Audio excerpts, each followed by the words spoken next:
Hello, everybody. I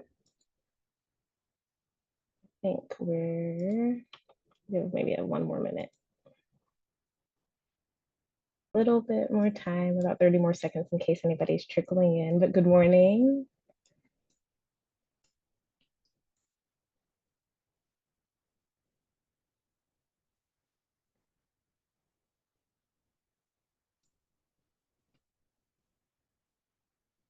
Okay, we can start the recording. I'll go ahead and begin, and I think there's time if people Perfect. will continue to Yeah. come in. So good morning, everybody. My name is Danielle McKeiver. I am a part-time field supervisor at UCLA, and I'm also a graduate student. So the title of this workshop is Language Use as a Point for Self-Reflection and Interpersonal Connection.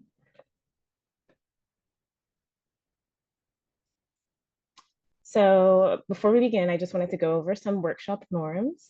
Everybody can see the presentation, okay, correct? Just if you could give me a thumbs up, just want to make sure. Okay, that's perfect. So with these workshop norms, please, if possible, use your video. It just helps support engagement, makes it not seem like you're talking to an empty room. But I know it's not always possible because other things are going on. It's the morning, things are busy, it's the summer. But that would be helpful if you can. Um, Also, one mic at a time. So please mute when you're not speaking. If there's extra noise going on, I might have to mute you if it's a large group discussion and that's happening, but that's just so that way we can hear others who are talking or presenting.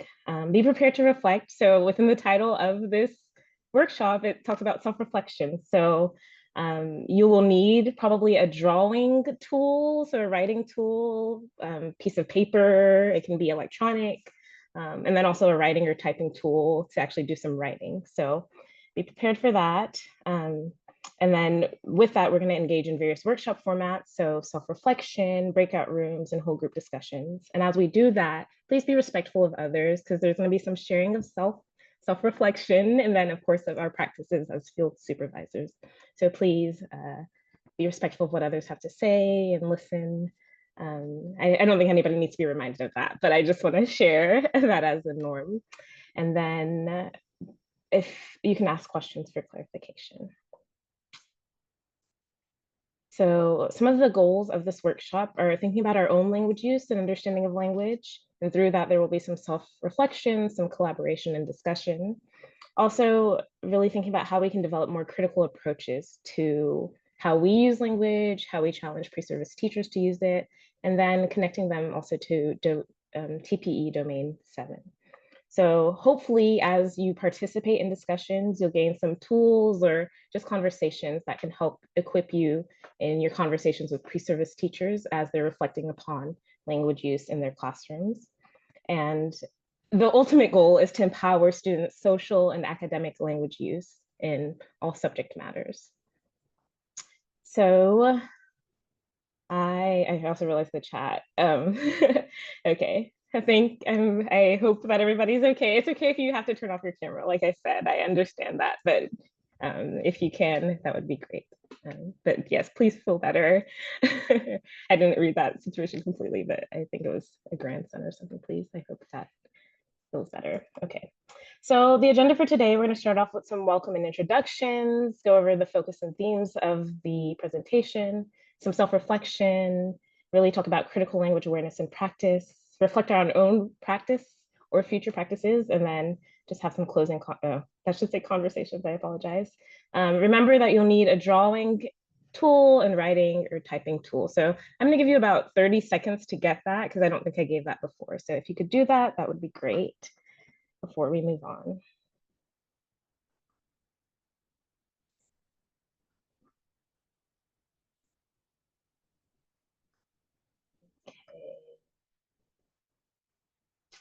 Alrighty, so as a part of our introduction, I was gonna have us do a little activity together, but I'm gonna first model what that is. So I'm taking the idea of a language portrait, which really helps us explore language identity with students. And sometimes it's used as a way for students to map languages and their language identity onto a image or silhouette of a human. But I just, for this activity, I was like, let's do a language mirror, right? And we can see what is reflected back towards you. So thinking about your own language identity, experiences with language, and a mirror that also shows you things about yourself and perhaps what others can also see in you. And so this is again just something I made up on the fly. Hopefully it'll be helpful for us to think about and have conversations about our own language identities. But I wanted to explain mine a little bit here. So here we have New York, which that's where I was born, and much of my family immigrated to from the island of Trinidad and Tobago in the Caribbean. And then I grew up in Georgia. And so within that, there were many different ways in which I saw various forms of the English language used. And as I got older, I recognized that some things weren't just accents, as I'd been told, right, or dialects. There were pretty unique ways that members of my family or those close to me spoke English. And it seemed to be more than just an accent, right? And then also, as I grew up in the South and had deeper ties to New York, I saw ways in the United States too that maybe English and language was just used differently amongst different communities.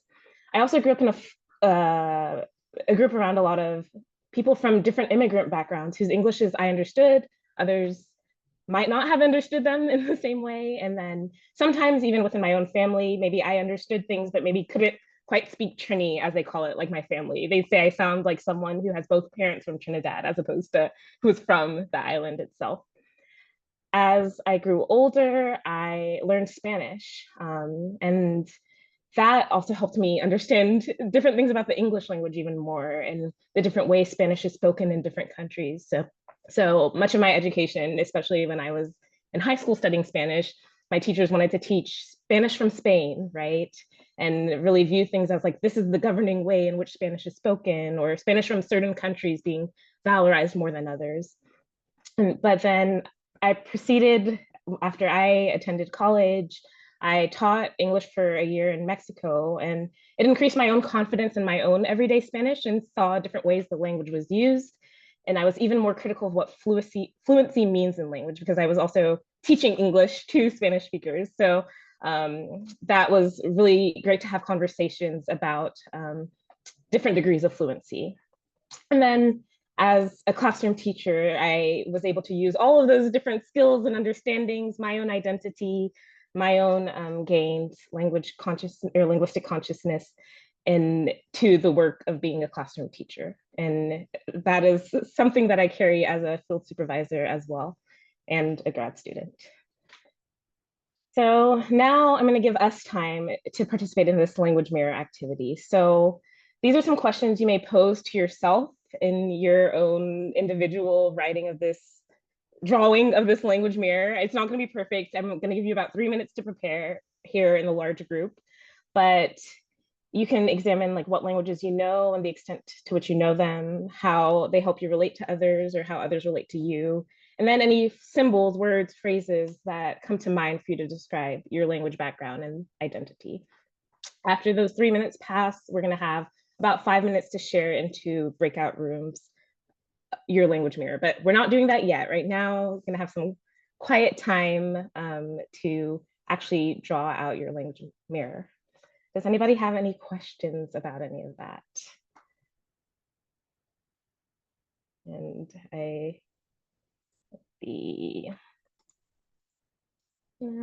okay. Seems like we understand. I don't see any questions in the chat. Okay.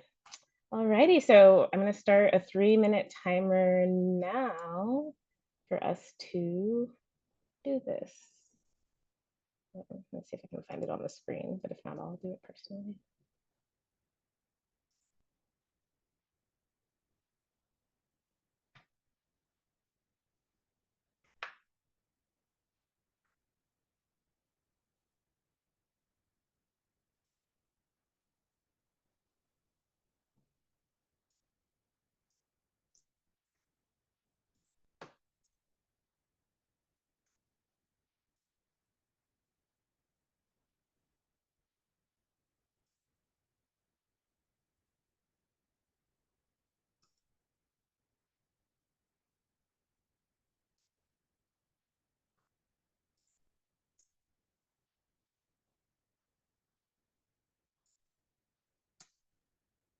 Oh, sorry. I need to post that yet.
We have about 30 more seconds to finish up.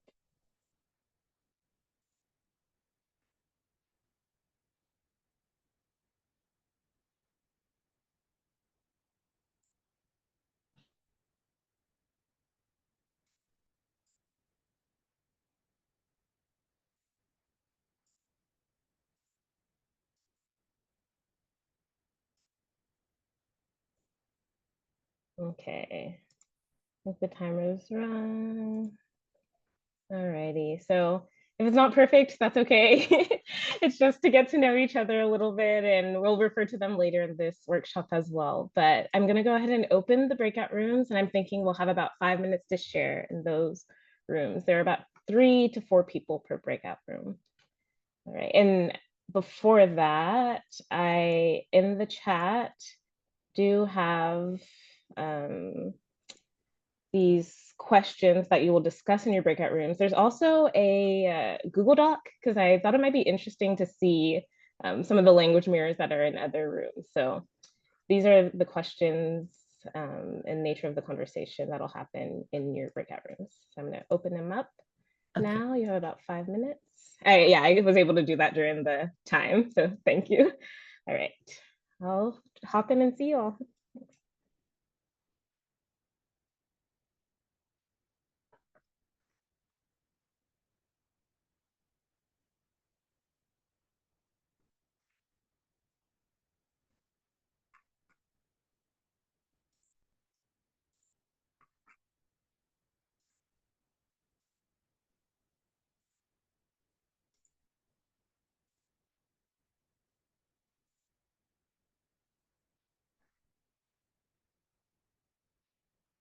Are you all still?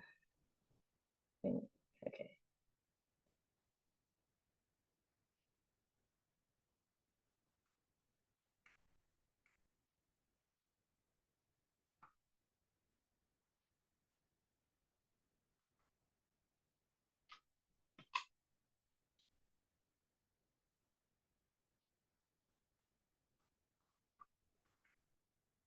Renee and Jennifer, are you all good, or you're having trouble?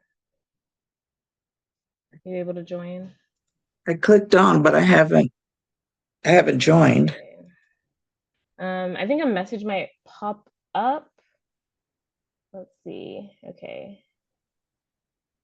Is there a message that is popping up for you? It just says you're viewing Danielle McKeiver's screen. Record, Mm, view options. okay, because it says you're in breakout room 2. I'm not sure Yeah, if, you have me for breakout room 2. is there a way that you can click on the bottom to join that room maybe? I clicked the 2 when it popped up. That's so strange. I I don't don't know what's know. happening. I don't know what happened. Um, okay, let me try moving you to another one and seeing if that might help. I'm gonna move you to 5.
Hello.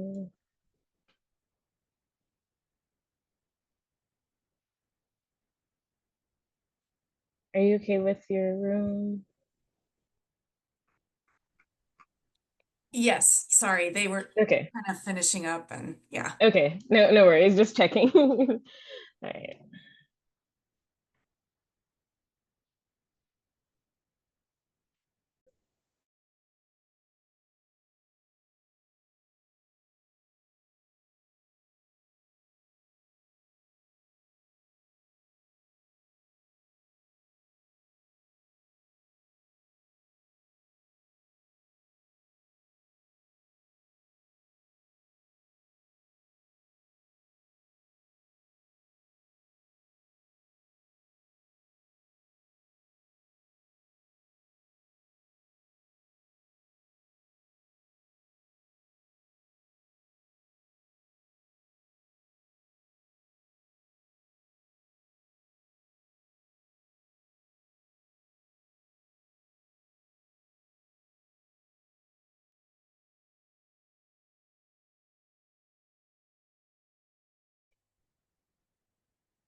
Hi, welcome back.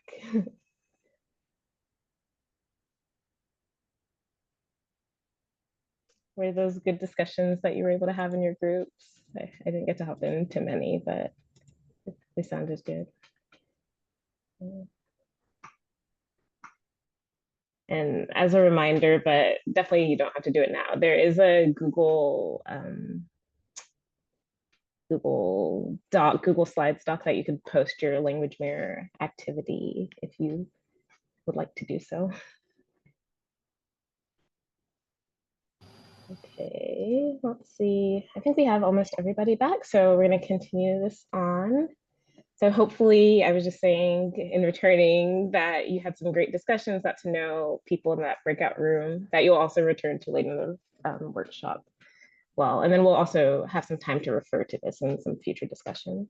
So something that I wanted to do is connect this conversation about language use to TPE Domain 7, which is effective literacy instruction for all students. I'm by no means an expert on this. Again, I'm a part-time field supervisor, and I work with Jane Kim for as a faculty. But it is coming down the pipeline, and I know that everybody is training on it eventually. So I'm focusing on it in as some of the context in a way to anchor our conversation because it is focused on language. Something that I did want to note in just this with the program standard at the end here, it mentions that candidates learn the power of language, both oral and written, to understand and transform the world and to create and support socially just learning environments. So I thought that was something that really highlighted why it might be necessary to have some more like critical perspectives in how we view language within how pre-service teachers may use them, how we use them in order to support them, but then also how they can do that with their students. So within TPE domain 7, there are a lot of subdomains. And so there are 3 that I wanted to highlight, have us focus on. Mainly 7.3 is the one that we'll really talk about a little bit more, but I'm gonna give you just a couple minutes to read these, skim over them. And then if there are any words or phrases that you would like to highlight from these subdomains of TPE domain 7, it would be great if you could put them in the chat. We're gonna do the wait to actually post them. So maybe type in those words or phrases that you would like to highlight, and then in a couple of minutes, we'll all post them at the same time, and I'll tell you when to do that. Okay. So about 2 minutes to just read, skim over them. Some of you are probably really familiar with them. Others maybe not as much, but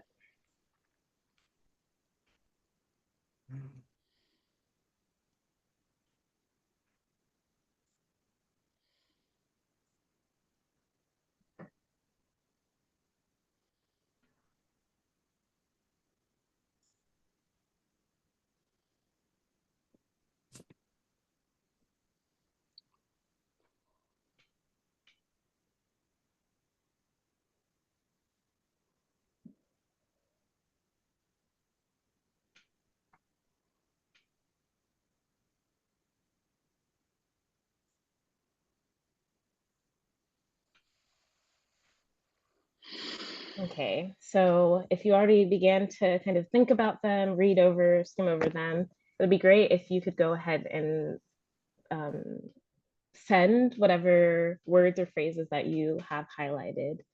And if there's anybody that does want to just share something that they wanted to focus on, we could take one or two people to do that. But if not, I'll just kind of read what people put into the chat.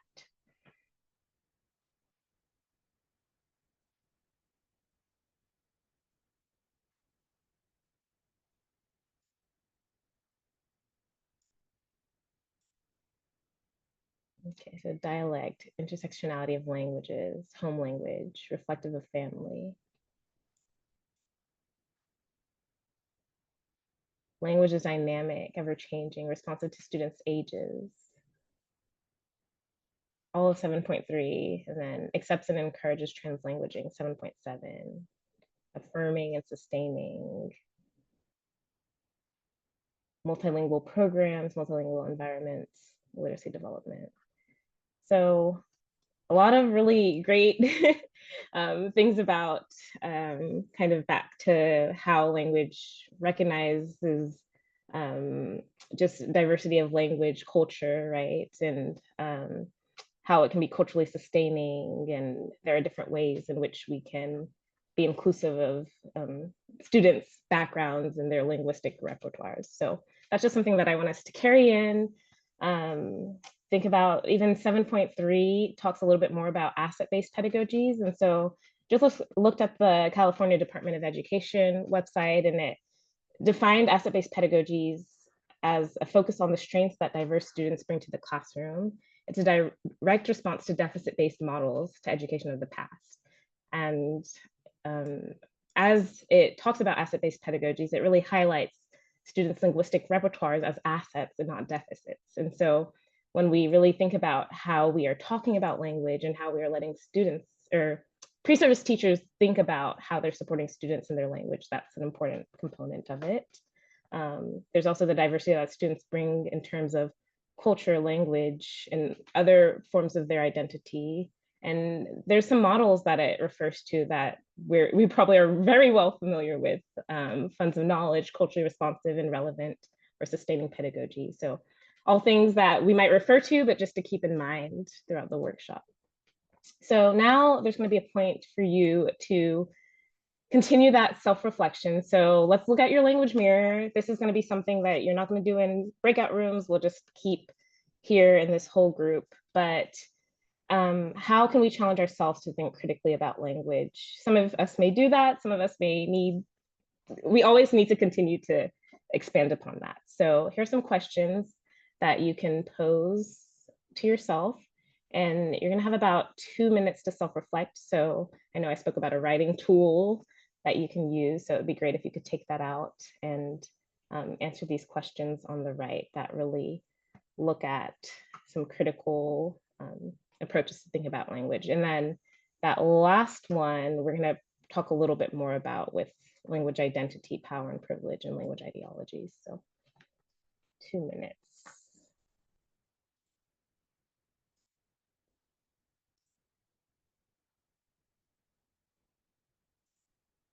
And this is just a journaling time.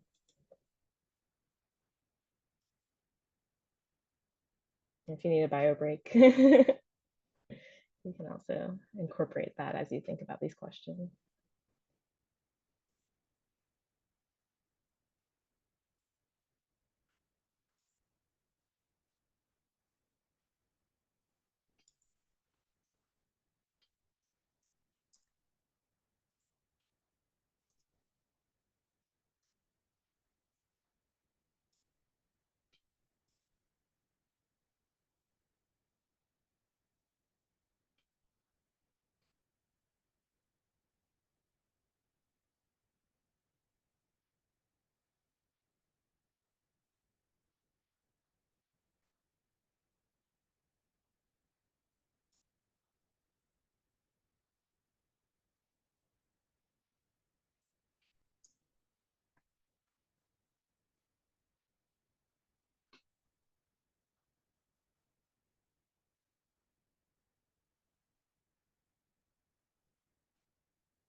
Okay, so if you can wrap up some of those closing thoughts that you have in your self-reflection. If anybody does want to share, you're welcome to it, but this was really just a kind of individual reflection that you're open to.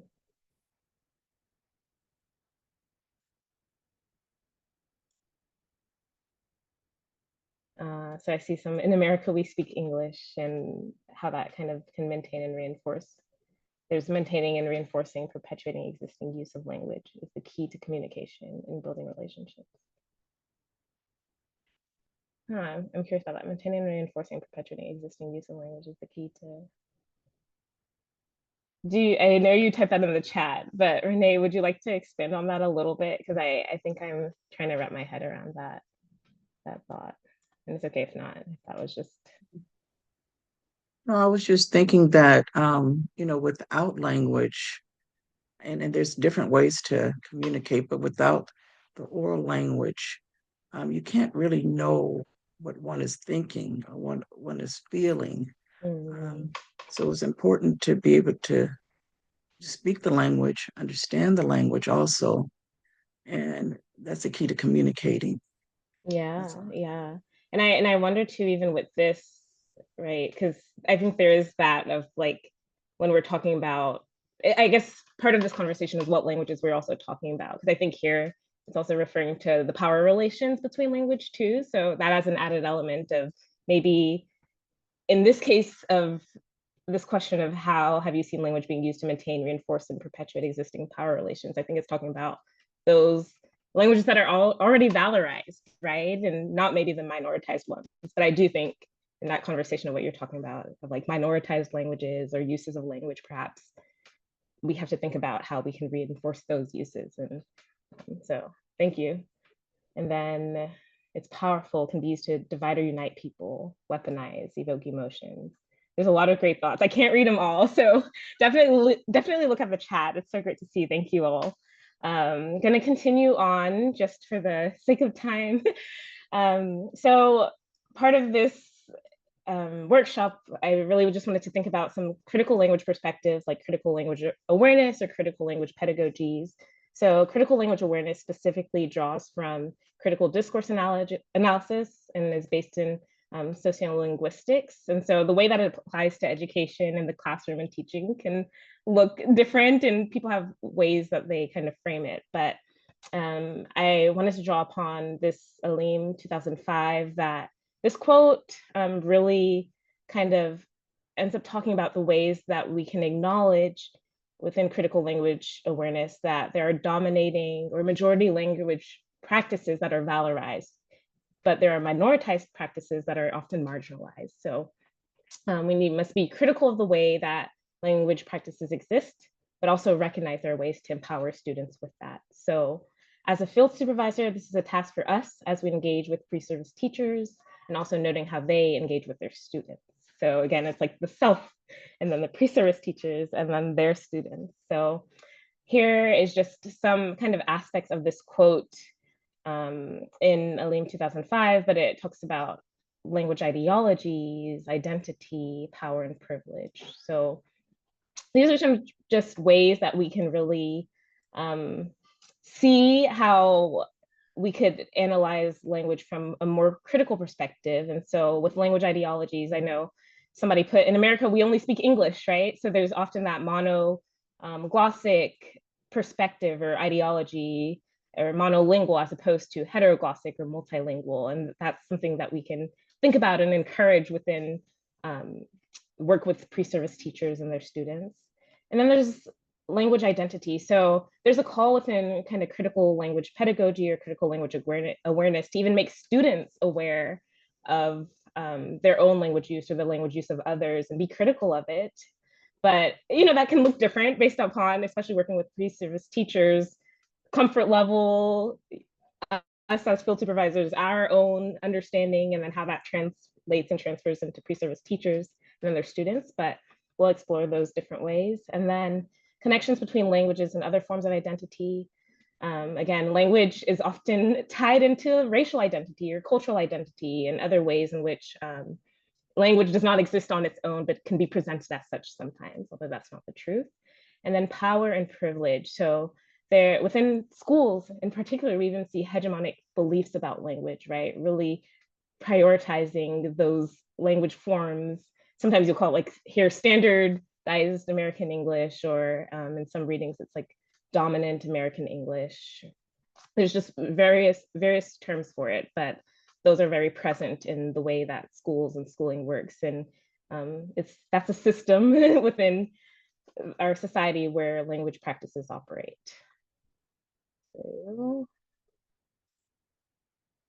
So kind of as I noted just now, we're going to transfer this conversation from that self-reflective aspect to pre-service teachers' approaches, and how we can support them in gaining their own critical language perspectives, and then what in turn that may look like for their students. So something I also wanted to know is that yesterday during the keynote, people shared different desires for humanizing approaches to their field supervision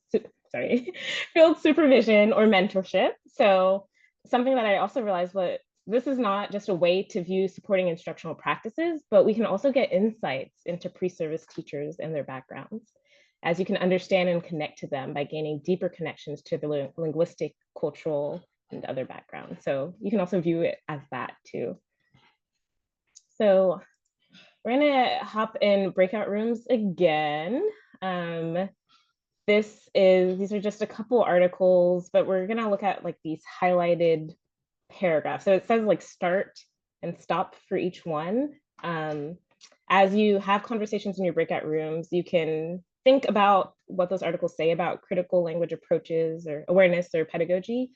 Maybe talk about it within the context of who you supervise and who their students are.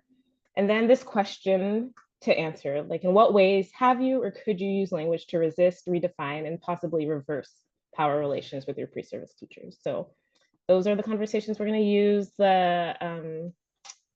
The articles are in this Google folder, so I'm going to share that. I know it's on the program, but here it is.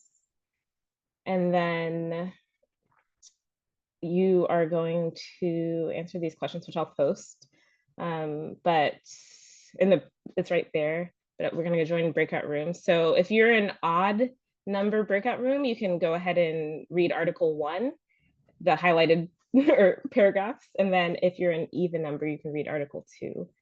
And this will be more of a skim. We don't have a whole bunch of time, I realize. And so just skim, have some discussions. And let's get into breakout rooms. Give me a moment because I didn't prepare or tell Lisa, so I apologize. Let's see. I can help, but I know you set up the other ones, so. Yeah. Oh, they're already still there. So I think if we have, it's probably less time now. Yeah, maybe 5 minutes. So I'll do another 5-minute breakout room. All right, and then I'll post the questions on the broadcast, just to remind you. All right, I'll see you on 5 minutes.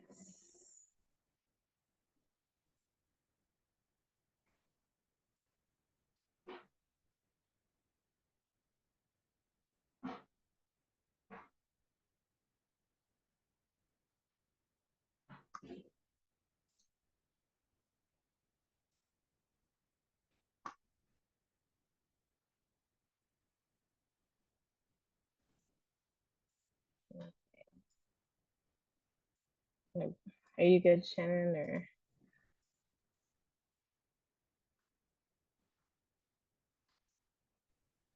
Sorry, Danielle. First of all, great job. This is awesome. I was not able to, when I went into the first breakout room, I didn't register what breakout room it was. So am I supposed to do myself manually? I think you should be assigned. Oh, but this is not joined. Do you remember what group you were in previously?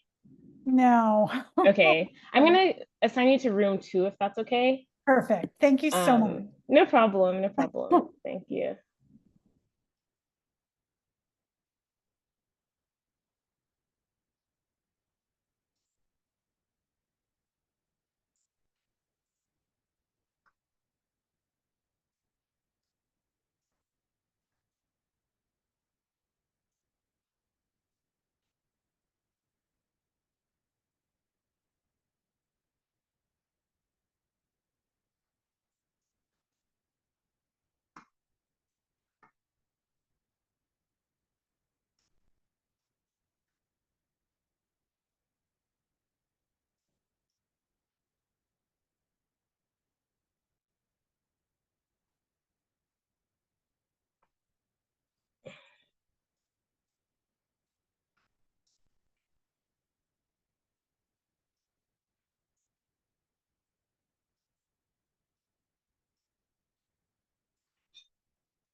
Hi, Kimberly.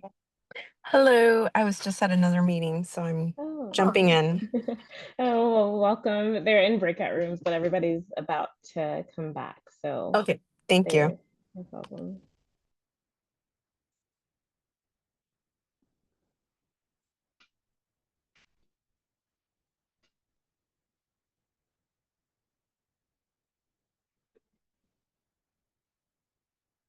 Hello, welcome back.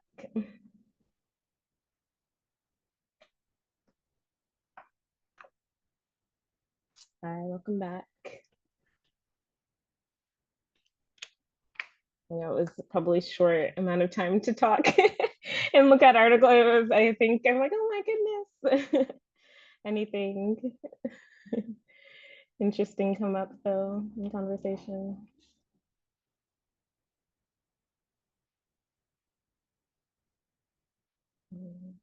We actually didn't even get a chance to talk, believe it or not. Oh, We were oh still, no, really? yeah, we were still reading, all of us. Oh, Yeah, I'm our group sorry. too. We said we were going to skim, but we didn't get through it. Yes, Time to get a chance to discuss it. Maybe a little bit of whole group, unless are we? yes, yes. Hello. I know that was so quick. I'm hearing there wasn't much time to read, to talk, but that's okay. You can always refer back to them, and um, we'll have more time for another breakout room discussion. So I apologize. I think we're cutting it close on time, so I want to be mindful of that. But did anything come up in conversation, or even as people were reading, that they wanted to share? Laz had something to say in our breakout room that he didn't quite finish. Okay. I was hoping to hear the rest of it.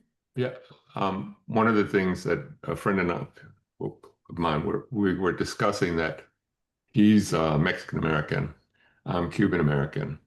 We know African Americans, Asian Americans. But so one of the things we talked about is that, well, you know what? Everybody else is European American. Why do whites people get to say just American? No. What kind of American are you? And we've done it, and it kind of throws people off.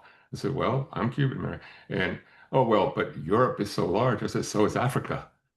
And you consider calling everybody African American when maybe they're Ugandan American, Kenyan American. Yeah. Why is it that everyone else has to hyphenate? But if you're European American, unless, I mean, in New York, we had Polish Americans, Italian Americans, but normally people from European countries do not identify themselves as, you know, their origin country. So I'm saying, flipping that around. We're saying, if you're not African American, Mexican American, what kind of European American are you? Same as what kind of Asian American are you? No, why should you get to do that? And we can say, well, what kind of European American are you? Mm-hmm. Yeah, that's a very interesting discussion. Thank you for sharing that, because I think that relates to like what cultural identity, maybe ethnic identification too, which also can tie into this conversation about language and who gets the opportunity. And the default, what's the default? The default is, Mm-hmm. no, I'm just American. No, we're all Americans. But we have to identify, hyphenate, but they don't have to. Why not? Yeah. It's a power thing, I think.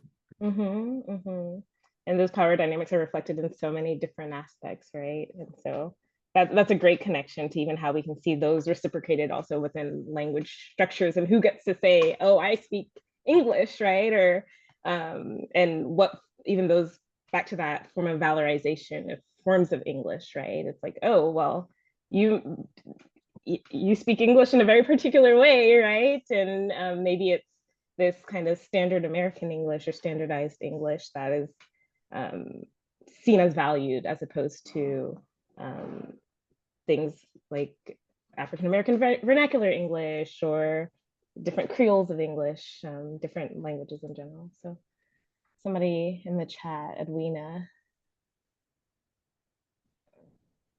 So language pedagogy, I don't know if you want to read it, Edwina, or but I see people shouting you out, so you're welcome to, or I can. No, everyone can read this. wonderful peers, but we just found that in our section that we read, and it kind of summed things up, or was an ending point.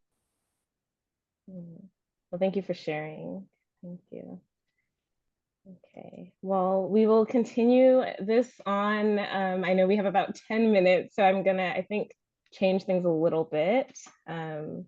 But where am I? Okay, so hopefully you have time to go back and look at those articles even further and maybe explore other ones. But something I wanted us to think about too, as we were thinking about supporting pre-service teachers and then also them supporting their students, there were some questions that I thought we could kind of pose to ourselves in order to think about what conversations may look like with pre-service teachers. So I broke it down back into those categories of language ideologies, power and privilege, and identity.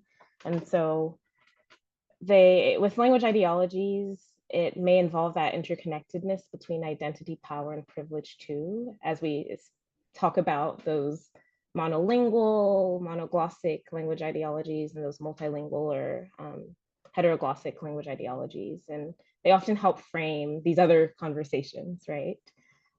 This last piece, was just recognizing that depending on subject matter, the ways that challenges occur for pre-service teachers may look different. So sometimes there's pressure to maintain language ideologies that reinforce and reproduce inequity. So perhaps conversations start small with one situation with the student or one lesson in terms of how they can challenge or how we can challenge pre-service teachers to resist, redefine, and possibly reverse language ideologies in their schools, curriculum, et cetera, as Elaine kind of challenges us to do. And then within the second category of power and privilege, I think there were some examples I wanted to share, but I might not go as much into them just due to time. But there is the degree of, I think this is probably a little more applicable for a lot of us, of how are students' linguistic repertoire supported in the classroom, and how can we allow pre-service teachers to support those linguistic repertoires as a way of acknowledging these power differences, power differences with language use. But there's also a way in which linguistic consciousness can be developed in pre-service teachers, but also their students, to understand social, cultural, and political complexities of language. And there's different media that can be used from, whether it's videos, literature, the list can go on as in terms of like how we can equip them to analyze the ways in which there are certain powers and privileges associated with language. Does anybody, I instead of going over examples there, more specifically, does anybody have questions or any responses to these questions that they wanted to share right now? Or again, you can just kind of reflect on that.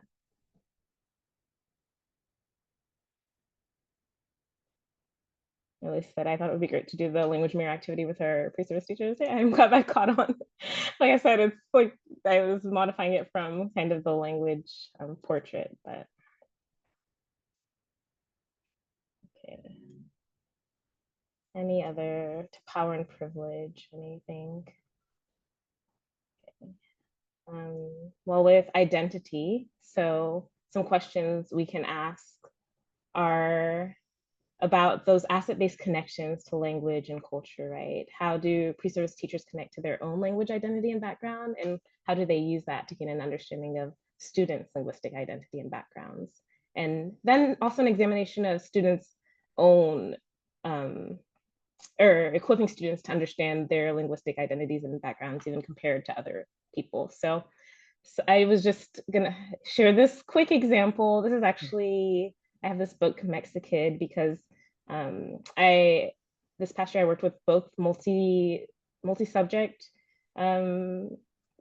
like first year teachers who are in the second year of the teacher ed program, and then single subject math and science pre-service teachers. And so this was an example actually from the multi-subject first year teachers, but I thought it was a great way to kind of explore this with identity. So This first year teacher works as a dual language teacher and wanted her upper elementary school students to examine their cultural and language identity through reading this graphic novel, Mexikid. So it's a book that depicts elements of cultural and language identity with the story of this boy connecting with his family.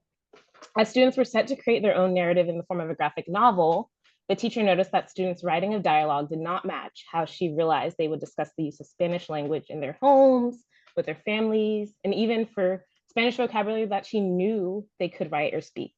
So this teacher and I had a really great conversation about having explicit conversations with students about their language identities, and especially as bilingual scholars, and using that in their writing.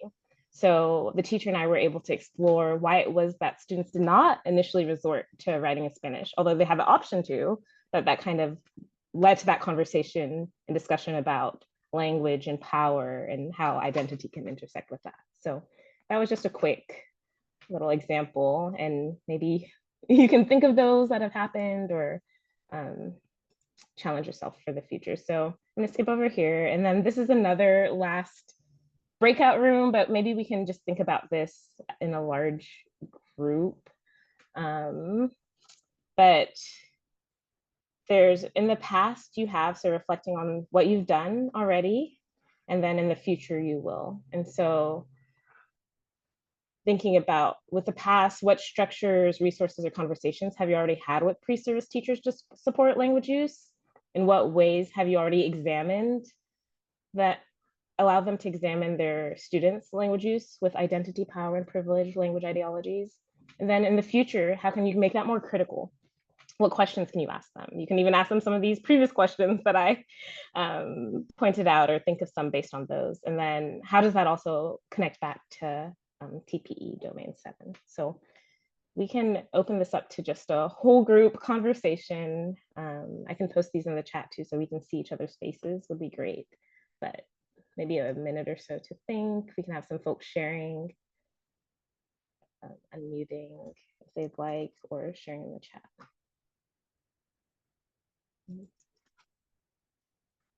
Okay. I was going to say something. Yes. All right, Edwina, yes. What would you Okay. like to share? I'm going to put myself out on the limb because I'm not sure how this is relevant to the question, but this is something that's coming out of me to say that there's some kind of connection between that and the cultural relevancy, or, culturally sustaining practices under that same type of umbrella. I just wanted to say that was basically it, as far as having some of the same type of tools or questionings and those things. Yeah, that's so true.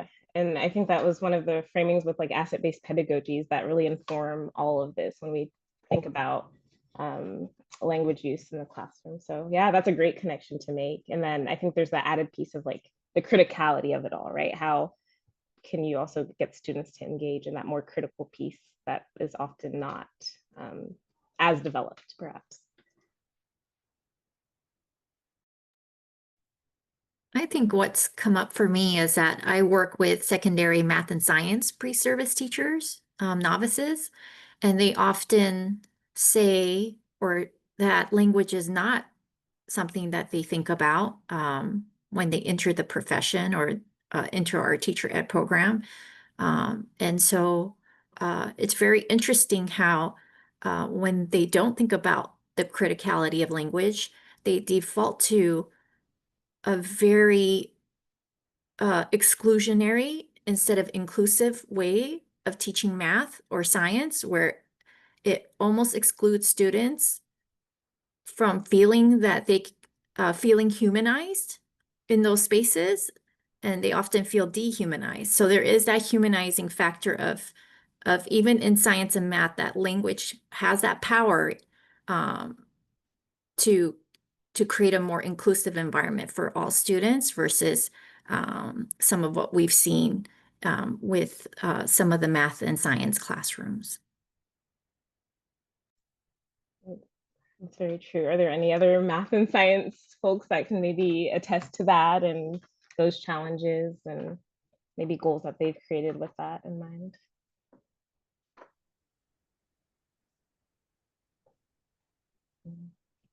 If I may just build on that, Mm-hmm. I also work with math and science candidates in a course I teach on um, language acquisition. And I often hear from math candidates that math has its own language, and it's almost like a way to excuse them from having to utilize the language that the our emergent bilinguals come with. And so that is troubling, and try to push back on that when I can, and letting them know that if they believe that language is math is its own language, then what are they going to do to add to that language in the same way we're asking students to add English to their home language? How are we going to add to the language of math to make the content accessible for the emergent bilingual students that they're responsible for teaching? And I'd love to talk more with you, Jane, about the math and science cohorts that we encounter. That's really great. And I love those questions that you posed there too, right? And hopefully others can take that away with them. I do want to acknowledge time because it is 11:42 and I know that these are like hour-long sessions, but thank you so much for your insights, for all of these wonderful discussions. And I know that some of them got cut short and maybe you didn't get to discuss things as much in certain breakout rooms as you'd hoped, but I really appreciate you all being here. And feel free. I'll put the Google thing for the language mirrors back in here. I can also put my email if you have any questions, but thank you so much. Thanks, I appreciate you all Danielle. That was attending. really great. I really appreciate time. That got me thinking. I'm sure others too. Thanks so much. And we have a break now until 12:30. I put the links to the next two sessions in the chat, so hopefully you have those, but they're just from the program. So yeah, thanks, Danielle. Thank you all. Thanks for attending. Enjoy the rest of the conference. Thank you. Danielle, I have a question, but I don't know. Are you free? Yes, I'm free. So you're welcome. Hopefully I can answer. We'll see. Sorry, I'm sorry because it's your lunch too. No, you're good. I'll stay on. And if anybody else has questions too, or yeah. Okay. Yeah, does anyone have questions before mine? Okay, my question is just about African American vernacular English because I feel that, and this is just with my experience, because I feel that I wasn't able to be my authentic